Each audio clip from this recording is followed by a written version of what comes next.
evening, Mr. Bohan. It's really a pleasure to have you here today in this important meeting about the intervention in Iraq. Actually, I think that the intervention in Iraq is one of the most important topics in the history of the Middle East. So it's really our pleasure to have your presence today. Additionally, we will have the presence as well of Claudia Presencia, that is the Director of Academic Staff for this edition of PUCPMUN 2020, and the presence of Paula Negron, who is the Director of Regular Committees. And yes, my name is Aranza Renteria Pizcarra, and I will be the Director of the League of Arab States in this edition of the Model United Nations. And I will quickly try to explain the dynamic that we will follow today in our meeting. Yes, to give you some context. Well, first we will present ourselves because we will try to record this meeting for the delegates that can watch the meeting and also inform themselves about the topic. So we will quickly introduce ourselves. Then you will have 15 minutes to do a quick presentation about the topic and your personal view of the topic. After that, we will have a quick round of questions just to recap more about this important topic, and then a quick conclusion about the matter. So yes, I don't know if Claudia, could you tell me when I should start recording the meeting? Yeah, but first I want to know if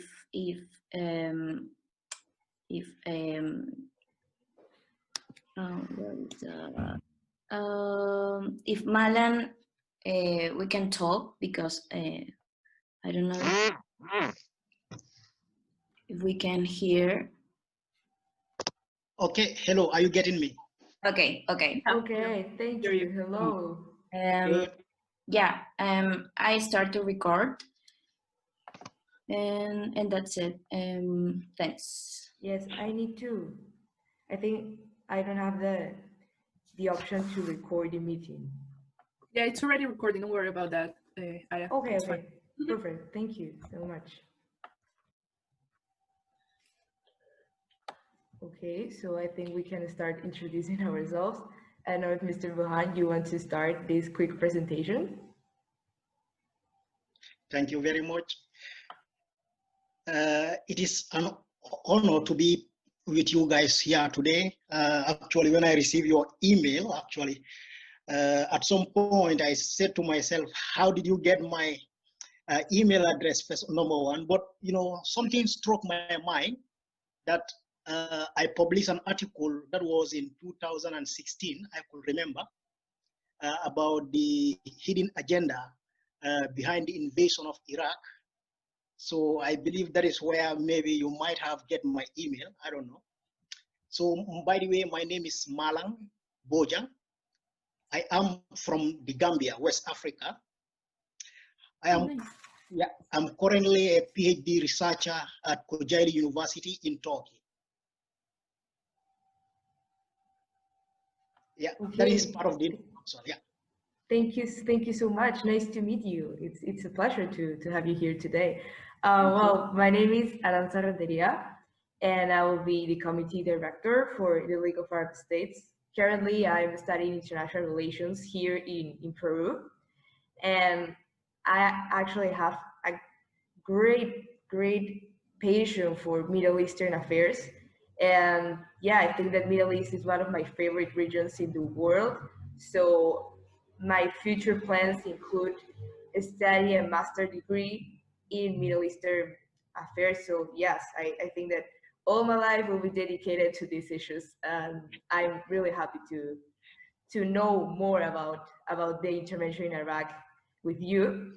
So yes, I don't know if Claudia, Paula, do you want to introduce ourselves, or it's just fine that okay, I can introduce myself. Hello, good evening for you, Mr. Malan. My name is Paula Negron. I'm currently also an international relations student here in Peru. I'm in my last year. And well, yeah, like I also I'm really interested about international security mainly and peace studies. So yeah, this is also an important and relevant and interesting topic for me. So I'm excited and thrilled to hear what you have to say about this. Thank you. And I am Claudia Plasencia. I'm director of the this academic talks, and I talk to you for email. And I am a student of political science, and that's it. And thanks for stay here with us. It's a pleasure. It's a pleasure. Thank you very much. Thank you actually. Well, I think we can start with the conversation about the intervention in Iraq. Okay, actually, I think this is going to be a very pretty easy conversation because we have three of you. You all have background in international relations, and the other one is studying political science. So, because I'm going to talk about a little bit of theoretical concepts, you know, on international relations. So, I think that is, you know, is going to be an interesting discussion actually. Okay. Like to begin my presentation, by the way, like I said, those who don't know me, those who will be watching this recording later, my name is Malan. I'm a PhD researcher from Kocaeli University in Turkey in the Department of Political Science and Public Administration. Okay, actually, I did my master's degree in international relations, also in Turkey. So during the course of my master's degree, I was like fortunate enough to work with some professors that are, you know, also very interested on issues surrounding Middle East. So this, you know, provoked me to publish an article on the 2003 Iraq invasion by the United States and allied countries like Britain and the like. Okay. This is the course of my presentation, actually. The presentation, I'm going to give you an overview of what I'm going to talk about today. I'm going to start with, you know, the pre-Iraq, that is the pre-invasion, before the invasion, how is Iraq like? Because I think any serious discussion on the invasion of Iraq in 2003, actually, it is going to be incomplete if you do not look at Iraq before the invasion and Iraq after the invasion, because I'm going to apply a theoretical framework called the just war theory to see whether the invasion was a just or was a rightful invasion or not. That is the objective of actually going to be the objective of my presentation here. Okay. If you want to look at, for example, the Iraq invasion in 2003, actually, like I said, we need to look at Iraq before and Iraq now. So prior to the United States invasion of Iraq, we realized that actually Iraq was under the rule of Saddam Hussein, who, you know, many people, you know, term him as a dictator, for example, a man who do not uphold the principles of democracy and democratic values, a human rights violator, you know, a strong cross on the opposition parties in Iraq. This is generally the general atmosphere that was before the invasion, US invasion. But how does the invasion of Iraq start? Actually, the invasion of Iraq started well before 2003. We could all remember that on, you know, September 11, 9/11, 2001, you know, the United States was, you know, bombed by the terrorists. This, I can say, this is the beginning of the invasion of Iraq, actually. Because what these terrorist attacks did to America at that time was they test the American hegemony. Because we all know America is the, you know, they have this global hegemony. So the 2001 September 2001 invasion is the starting point of the invasion of Iraq.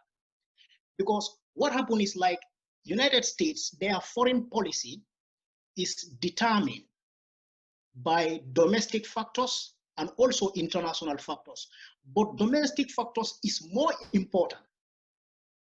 So immediately after the aftermath of the September 2001 invasion, the American public, that is the domestic politics during that time in America, was how or which strategy the American government is going to use to respond to this terrorist attack in the US soil for the first time. So what happened was, like, President W. Bush, the then president at that time, actually George W. Bush at that time, actually thought it wise and necessary, to reignite the American hegemony, to show the world that America is strong. America, is going to attack an enemy state.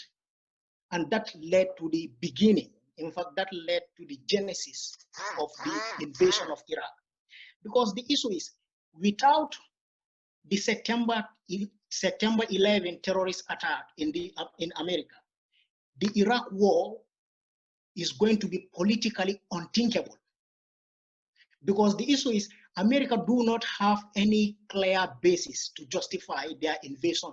Why do they invade Iraq in the first place? They don't have actually any justification for that. Because in international relations, before a state attack another sovereign state, there must be certain criteria. There must be certain guidelines which America needs to fulfill before they can invade a sovereign nation. So I am going to go through all these criteria. Does America meet this criteria? We'll see. Okay, to begin with, in 2016, I wrote an article which was published in Central European Journal of Politics in Czech Republic. And actually, this article, I can say there are so many reasons that provoke my attention to write this article. One of the reasons why I wrote that article was I was influenced by Martin Luther King's statement. He once wrote that to ignore evil is to become an accomplice to it. To ignore evil is to become an accomplice to that evil. Actually, this statement has nothing to do with the United States invading Iraq, but it struck my interest for the fact that actually at that point, my honest opinion was the invasion was morally unjustifiable. So the only way, as an academician, the only way that I can show this is to use my pen, the power of my pen, to write an article. But this article needs to be objective, actually, because that is the whole basis of academic. Let it be objective, strong theoretical background. So this led to me writing this article in the first place. So now, the United States invasion of Iraq. What are the main reasons why America invaded Iraq 2003? That is the 2003 invasion. In fact, one of the main reasons why America invaded Iraq was America invaded Iraq under the false pretense that Iraq possesses weapons of mass destruction at that time. That is one of the reasons why. Another reason why America invaded Iraq was, was trying to link Iraq, the government of Iraq, with Al-Qaeda movement, because they thought that Al-Qaeda was responsible for 9/11 attacks on US soil. So they tried to link Iraqi government at that time, Saddam's government, with what? With the terrorist attack. That is another thing. The third reason why Iraq was invaded by United States is because of the fact that, Saddam, they thought that Saddam, is a brutal dictator, a human rights violator that needs to be stopped at all costs. So these were the compelling reasons that the United States at that time sell to the American public and also other United Nations member countries so that they can have that go ahead, so that they can have that legal authority to invade Iraq. But the question here is, was these invasions, was these arguments by the Bush administration legal? Were they justifiable? Because what happened is it was later found out that Iraq never possessed those weapons of mass destruction, because the United Nations sent in inspectors to inspect the ground. They inspected the ground for months, but they were unable to find any chemical or biological weapons. You know, it is true that, you know, Saddam actually is a brutal dictator, and, you know, his regime once used these chemical and biological weapons before. You know, so we can see that actually America has that good intention, but there were no enough evidence to justify their action in invading Iraq. That is another one key issue here, because this is the, you know, concepts, or these are the reasons why, you know, they invaded Iraq. Weapons of mass destruction. Saddam is a dictator, you know, is a threat actually to America, which, you know, were later found to be faulty at that time. So what happened is, like, on 10th October 2002, the United States Congress granted the power to Double Bush, that is the president at that time, to declare war. So the Congress, by 10 October 2002, the Congress, you know, granted the president the power to start the invasion of Iraq, actually, on the pretext that, you know, Saddam Hussein committed human rights violation, and also Saddam support terrorism against United States. These were some of the claims that were given actually at that time. Okay, so this led to the operation. This led to the commencement of the Operation Iraqi Freedom, which started on 19th March 2003. But the important question that always keeps popping up is that the war itself, was it justifiable? If we look at it from the perspective of international relations, the war in Iraq, the invasion in 2003, was it justifiable? Okay, to adequately answer this question, it is going to be useful to look at the invasion, the totality of the invasion, from the just war doctrine, from the just war theory doctrine, that will you know, enable us to justify this invasion at the first point. Because the just war theory will tell us whether the war is, you know, the war was unjust or was justice actually. So if you look at the just war theory, you know, in international relations, you will realize that there's like pretty much two major schools that are opposing each other, you know, when it comes to, you know, was a war justifiable, or is it that is not justifiable? So that is what I want to first of all try to look at before I just move on to, because we have the just war theory, we also have the pacifism normally. So when you look at the just war theory states that under certain conditions, actually, the war can be justifiable if and only if it was meant for a just cause. If and only if the war is meant, the main purpose of the war is for a just cause. You know, this just war theory can be dated back to Augustine, actually, because Augustine's believe that, you know, a war can be legitimate if it serves a good cause, if it serves to protect the innocent. A war can be justifiable. But for the pacifisms, normally, for them, they totally, you know, believe that a war can never, pacifism believes that war can never be justifiable. Not under any circumstances, it cannot be morally justifiable. That is the argument. So you have these two kind of, you know, opposing views. The just war theory is telling you that, yes, war can be justifiable, but depending on what? Depending on if it is meant for a just cause. But my problem also with the just war theory is this. What is a just cause, and who define what is a just cause? What is just cause, and who define this just cause, for example? This is my main problem with, the just war theory, actually. Okay, so if you look at just war theory, we have at least 3 dimensions of just war theory. To look at the theoretical framework of a just war theory, we have 3 dimensions. So one of them is what we call jus ad bellum. Jus ad bellum. Jus ad bellum means justice of going to war. Justice of going to war. We also have jus in bellum. Jus in bello. This is the just conduct of war. And we also have just post bellum. Just post bellum meaning the responsibility and accountability of, of the parties involved after the war. So you realize that I look at Iraqi war from this, 3 perspectives actually. Number one, was the war in Iraq actually? Was there any justice of going to the war? Number one. Number two, the war itself. How was the war conducted?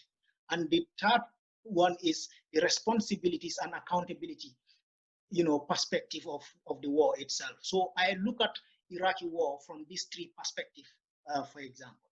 Okay, let me start with, for example, jus ad bellum, for example. That is, this means just in war, like justice in war. Okay, and basically when you look at justice in war, there need to be certain rules that need to be, that needs to be followed. For example, weapons prohibited by international law must not be used in the war. Weapons that are prohibited by international bodies or international law must not be used in war. This is one of the principles of jus ad bellum. And also there need to be a distinction between combatant and non-combatants normally. So death can only be targeted, to combatants, because it is very wrong to intend death to non-combatants actually. And again, there also need to be, proportional force also. And again, prisoners of war must be treated well, because once they are captured, they cease to be a threat to, threat to life, basically. So prisoners of war also need to be treated well. And again, no weapons or any evil, for example, including ethnic cleansing or mass rape, actually should also not occur, basically. Then we also have, if you look at, that also I also want to look at just post bellum, for example, also. If you look at just post bellum, is here we are trying to look at what are the responsibility of United States after the war. Because the question here is, was Iraq better off before the war or after the war? We are looking at this. Iraq before the war, before the invasion, and Iraq after the invasion, what happened? Was there any changes? Because they claim that, okay, Saddam is a human rights violator, a dictator, possesses weapon of mass destruction, and they invaded Iraq. None of this, were available at that time, actually. Though, one point they have is that, okay, Saddam is a dictator. But I'll come to that. If Saddam is a dictator, it is not the United States' job to, to leverage, to protect the Iraqi people. They can use those evidence and send them to International Criminal Court, where Saddam can be tried, actually. But they never did that, actually. So does the United States, hold on to what the responsibility of reconstruction of Iraq after the war? Did they do that? No, none of those things, they did none of these things, actually.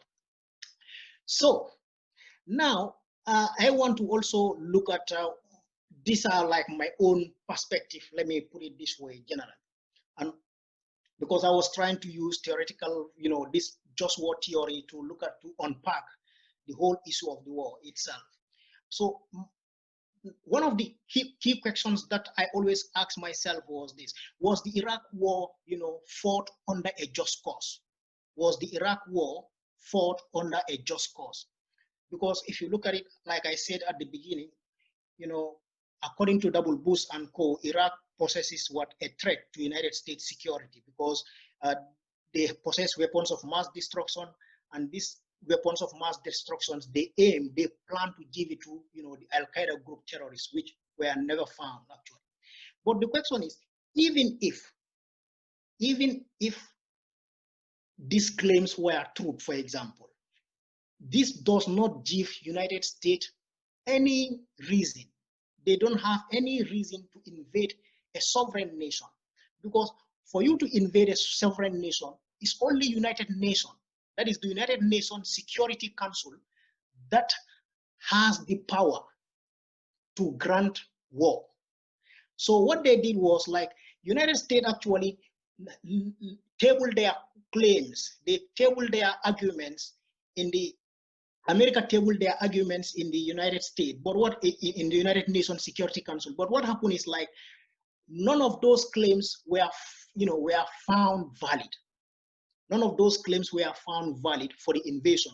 So in a nutshell, the United Nations Security Council did not grant United States of America the go-ahead to invade Iraq. Yeah, they did not have the go-ahead from, to invade Iraq. Like, another reason was, like, if you look at, for example, the reason that they talk about Saddam was a dictator. But if Saddam was a dictator, they could have, brought the evidence to International Criminal Court where Saddam can be tried for human rights violation, which United States never did also.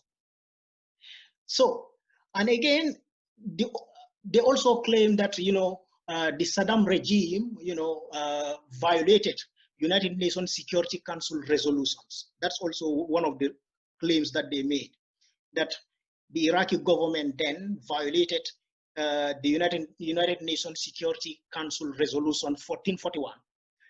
But even if, for example, Iraq violated the United Nations resolution, the United States military does not exist to enforce UN mandates. Their main role, their main responsibility was to defend the sovereignty of American people. But they are not the world police, actually. They don't have that mandate to invade a sovereign nation, even if, Saddam violated those United Nations Security Council resolutions, actually. Even if that happened, but they do not, their military do not have the mandate to act like a world police, actually. So this claim also is so problematic in that. And what is so puzzling for me was, like, America claiming that Saddam and his military were a threat to United States security. If you look at the defense expenditure of these two countries, in fact, it is unimaginable. For example, in 2002 and 2003, Iraq defense expenditure were estimated around $1.4 billion, while America, defense spending was nearly $330 billion. So, like, I don't see how, like, Saddam with ill-equipped military personnel, ill-trained, they are not well-trained, how can that be a threat to a mighty United States of America? Okay, so I just want to conclude now my presentation. And this is, like, my conclusion from my article, from the article that I wrote. Number one, the invasion or the war in Iraq in 2003 lacks the right authority. It does not have the correct authority. They don't have the clear mandate. What I mean is that because the request to invade Iraq by the United States was rejected by the United Nations Security Council. So they do not have the right authority, number one. Number two is that the Iraq war actually was conducted under a right intention. America has a right intention, but the problem again is that Iraq and Saddam Hussein were not the enemy. The enemy is what is Al-Qaeda. Al-Qaeda was their enemy, meaning they had a wrong target. Let me put it this way. And secondly, I strongly believe that there is a political agenda. There is a political agenda behind the invasion of Iraq. And one of these agenda has to do with, the realistic foreign policy. That is the realist foreign policy of the United States, because they want to have this hegemony, that is economic hegemony power. So to have that hegemony power, basically you need oil. And at that time, you can say that Iraq has second largest oil reserves. Iraq has the second largest oil reserve. So therefore, it has been found, by many scholars. Many scholars argue that, in fact, one of the main reasons for the invasion of Iraq was the oil at that time. And again, United States also want to maintain their hegemonic power at that time also. These are some of the reasons why they invaded. And lastly, which I want to, my last conclusion has to be with what the Iraq war actually was not the last resort. The Iraq war was not the last resort. What has happened to diplomacy? America could have used diplomacy actually to salvage the situation, but they never did. They were in fact not interested in diplomacy at that time, because I could remember prior to the invasion in 2003, the Iraqi government, that is the top government officials, tried to have that diplomatic talks with America at that time, with Washington, but Washington, they declined, because at that time what they want is just to go to war. To go to war, to show to the world that America is still that hegemonic power in terms of military, economic, and technological. So these were some of the some of the things that American government at that time want to show to the Iraqi people. So, like, this is my general opinion now. Like, the invasion, in a nutshell, is null and void, and it is unjustifiable. So thank you very much. I come to the end of my presentation.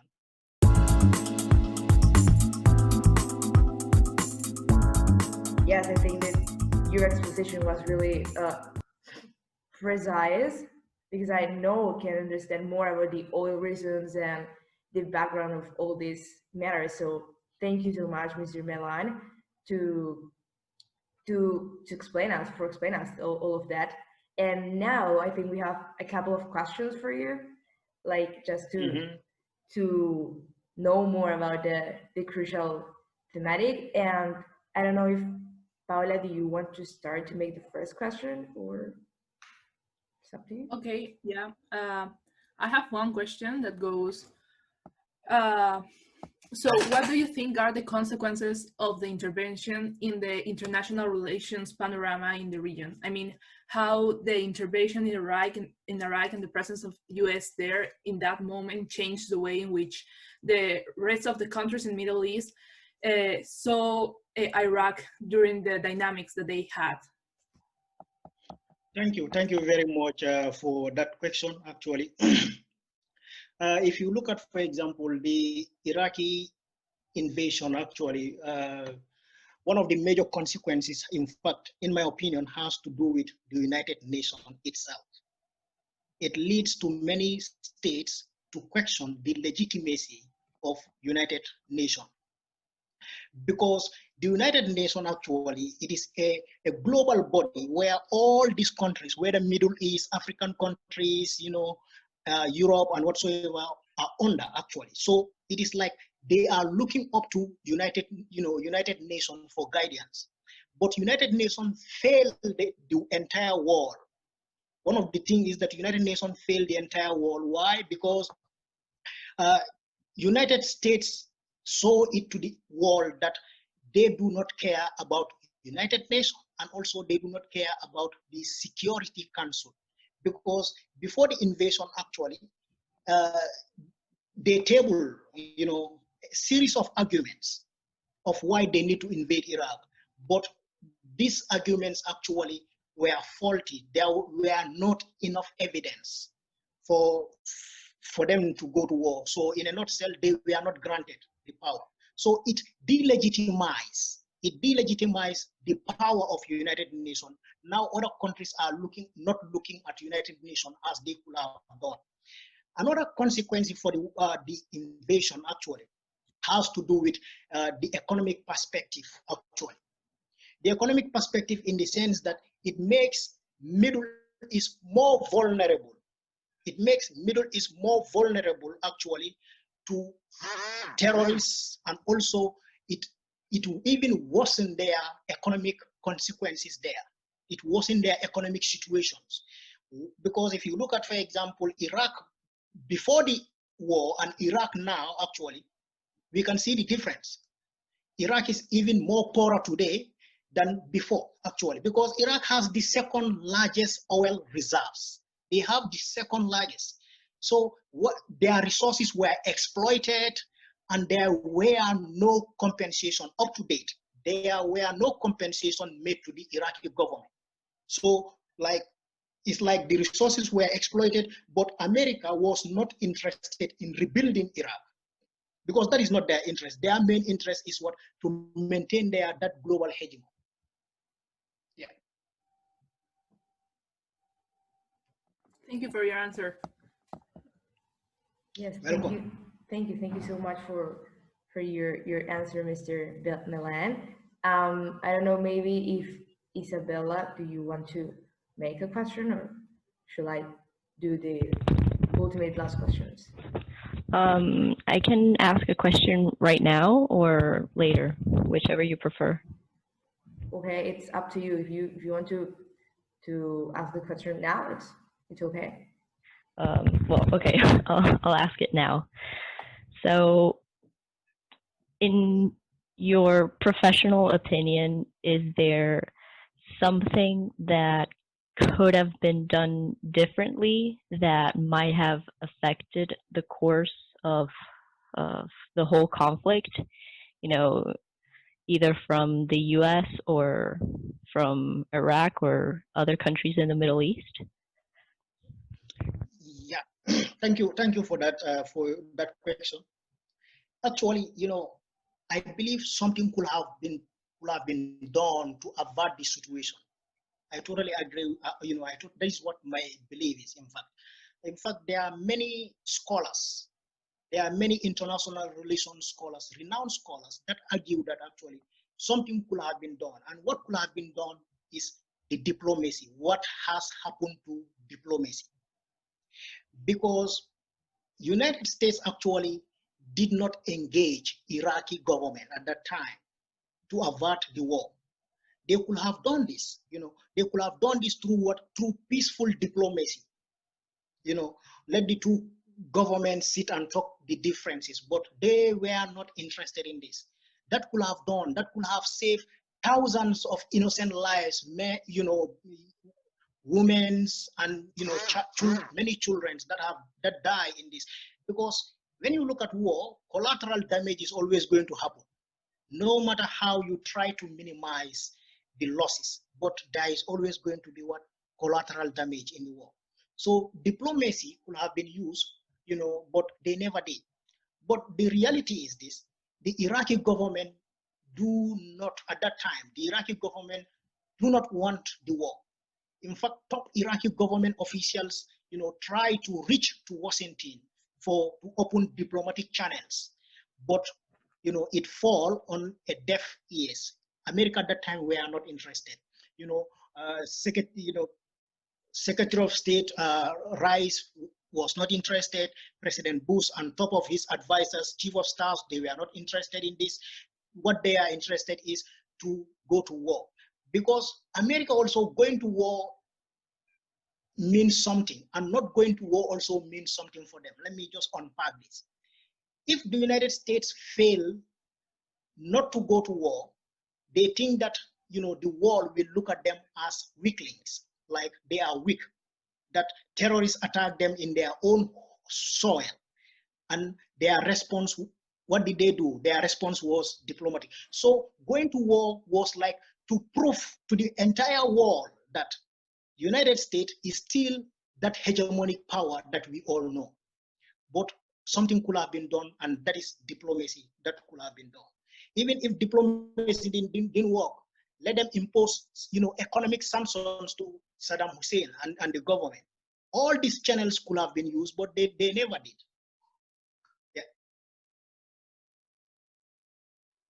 Okay, thank you so much for that answer. Yeah, you're completely right. So now I guess it's Aranza's turn to ask questions. Yes, thank you, Isabella. Yes, actually, I have a last question for you, Mr. Milan, and I actually want to make a question about your opinion regarding the role of the Coalition Provisional Authority in Iraq's democratic transition period. If you think that this coalition, the fail of promote national security within Iraq could allow insurgent groups to recruit Sunni population in Iraq that was unrepresented from the new constitution of Iraq and the political process after the invention? Thank you very much. Okay, you know, from the political science perspective, I am someone whom you know that I pretty much do not believe in coalition governments, basically, because it's like you are having two diverging, like you are having two opposing groups, and you want to merge them, you want to bring them together.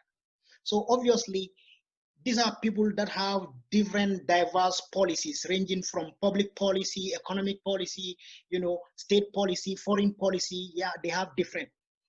So the coalition government actually was not the solution, because what happened is, like, I'll just take you back. The United States was prepared for the 2003 invasion, but they failed to plan for post-war Iraq. That is the main problem. They failed to plan after the war what will happen. What are we going to do? That is, that's what happened. United States failed to do. So that's why after they left the country, actually, two leading parties trying to form a coalition government, actually, towards new constitutions. Actually, even the new constitution actually was, there are so many debatable topics on that. So this coalition government actually will automatically, in fact, is on the verge of failing, actually. Why? Because actually there is a diverse interest. There are diverse interests, and even what happened is, like, their relations with other Middle Eastern countries and their relations with the West, that is the America and other countries, it is quite different, because what happened is, like, it even lead to the creation of some safe havens for some terrorist groups now, around the border, Iraq and Syria area, actually. So coalition government actually was never and is never the solution in Iraq, actually, because it is always going to fail because of the divergent opinions and also different foreign policy agendas, actually. Yes, indeed. My perspective about the coalition provisional authority is basically the same as well as you. I think that this coalition failed to design a proper strategy to reconstruct Iraq in many aspects. And yes, indeed. Thank you so much, Mr. Milan, to share your knowledge with us and with all the delegates that will record this video later. And yes, thank you for trying to make the intervention in Iraq a more easier topic to understand. Actually, I think that this is, like, really, really important. And I think that's all. Claudia or Paula, I don't know if you want to add something to close the meeting. Well, no, apart from what Aranz already said, thank you so much for meeting us, for sharing your knowledge, and we hope really good development in your PhD and a lot of success in the future. Thank you. I have one question for you. Yeah, sure. Would you mind to share this video with me, the recordings? Yeah, there is no problem. We can do that. Okay, thank you very much. Yeah. Thanks. Thank you very much. Mr. Thank Madam, you. for answer my email and stay here and for this incredible presentation. Thank you so Thank you much. very much. Thank you so much. I hope that we can see you soon or something like that in our conference, maybe. Yeah, Yeah, you could hopefully- perhaps ho- participate as an observer. Hopefully, maybe your next conference I may attend. Okay. Thank you so much. Thank you. Thank you.